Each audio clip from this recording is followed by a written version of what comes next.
మనము గ్రామ పంచాయతీలు ఎలాగున్నాయంటే దుర్భరంగా కార్మికులు ఉన్నారన్నమాట. గ్రామ పంచాయతీల కార్మికులు వాటి గురించి వివరిద్దాం. పంచాయతీ కార్మికులు 70% దళితులే. మన విషయం గుర్తించాలి. పల్లెలు ప్రగతికి పట్టుకోమలని మహాత్మా గాంధీ ఇప్పుడు చెప్పారు. కానీ ఇప్పుడు పల్లెల్లోని దయనీయ స్థితి కనిపిస్తుంది. పంచాయతీలో పనిచేసే కార్మికుల గోస ఎవ్వరికీ పడట్లేదు. ఉదాహరణకు యాదాద్రి భువనగిరి జిల్లా బీబీనగర్ మండలం రహీం ఖాన్ గోల్లో 60 సంవత్సరాలు పైబడిన ఒక పారిశుద్ధ్య కార్మికురాలు ఏముందంటే, 40 ఏళ్ళ నుంచి నేను పనిచేస్తున్నా, అయినా నాకు ఏం ఉపయోగం లేదు. బతికుండగానే నాకు ఒక మంచి వేతనం లభిస్తుందో లేదో తెలియట్లేదు. అంటే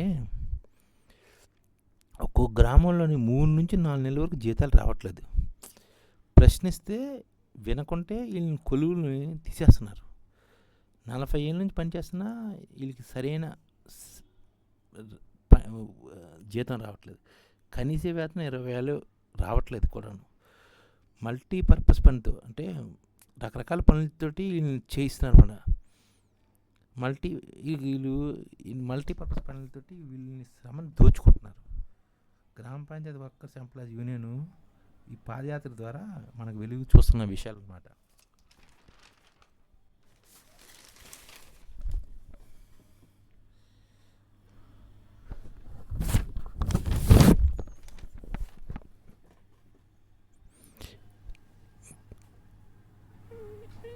ఇప్పుడు తెలంగాణ గ్రామ పంచాయతీ వర్కర్స్లోని వీళ్ళు ఏం చేశారంటే, కార్లబోరో మోరీలు అంటే పెన్ను పెట్టి రాసిన కారుబార్లతో నూటికి అంటే ఇందులోని ఇప్పుడు పారిశుద్ధ్య కార్మికం చేస్తున్నారు కదా, ఇందులోని 90% అంతాను డిగ్రీ పై చదివిన వాళ్ళే. అంటే వీళ్ళు ఏం చేస్తున్నారంటే మోరీల్లో పారబెట్టి మండు తీయడం, కరెంటు పని చేయడం, ట్రాక్టర్ నడపడం చేస్తున్నారు.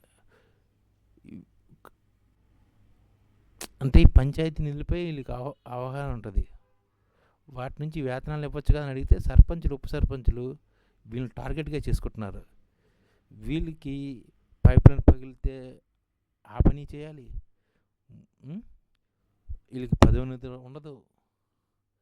నెక్స్ట్ ఏమో ప్రతి నెల 15,000 పంచాయతీల సర్పంచులు కొందరు పనిలో పెట్టుకుని వీళ్ళ నుంచి 1,500 నుంచి 2,000 వరకు దండుకుంటున్నారన్నమాట, వసూలు చేస్తున్నారన్నమాట వీళ్ళని ఉద్యోగులు పెట్టినందుకు. అంటే ఈ విధంగా రకరకాలుగా కార్మికులు దోపిడీ అవుతున్నారు. రాష్ట్ర సర్కారు ఎంత ఇస్తుంది వీళ్ళకి జీతం? 8,500 మాత్రమే ఇస్తుంది. అంటే నెలకి 8,500 జీతం వస్తుంది. వీళ్ళు ఏం చేస్తున్నారంటే భవిష్యత్తులో పర్మనెంట్ అవుతుంది అనే ఒక ఆశతోటి ఈ పై అధికారులకు ఒక నెలకు 15,000 లంచం ఇచ్చుకుంటున్నారు కూడా.